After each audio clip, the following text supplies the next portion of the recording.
అయితే నిన్న గొడవలో పర్సనల్గా తీసుకుంది తనుజ మాత్రమే. నాకైతే అనిపించలేదు దివ్య ఎక్కడ పర్సనల్ రీజన్స్తోని తనుజని తీసిందని నాకైతే అనిపించలేదు. నువ్వు క్యాప్టెన్ ఉన్నావు, ఇమ్యూనిటీ దొరికింది, నేను తీసాను అంతే. అంతే అనింది దివ్య. దానికి నీ బిహేవియర్ నాకు తెలిసిపోయింది అని స్టార్ట్ చేసింది తనుజ. పర్సనల్గా వెళ్ళింది తనుజ, అరిచింది తనుజ ఫస్ట్. దాని తర్వాత ప్రొవోక్ చేసింది తనుజ ఫస్ట్.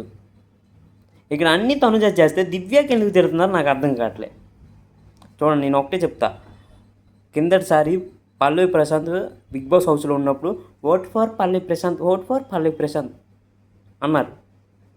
ఎక్కడ చూసినా, ఏ వీడియోలో చూసినా కామెంట్ సెక్షన్లో ఓట్ ఫర్ పల్లవి ప్రశాంతే.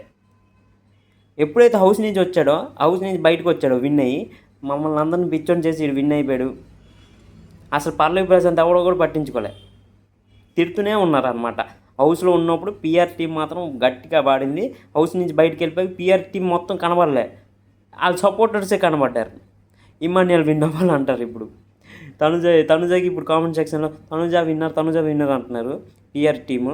దాని తర్వాత నుంచి హౌస్ నుంచి విన్ వెళ్ళాక ఇమాన్యుయల్ విన్నర్ అంటారు అనమాట. ఇమాన్యుయల్ విన్ అవ్వాలి, జెన్యున్ ప్లేయర్ ఇమాన్యుయల్ అని అంటారు. మీరేమనుకున్నారు కదా కామెంట్ చేయండి.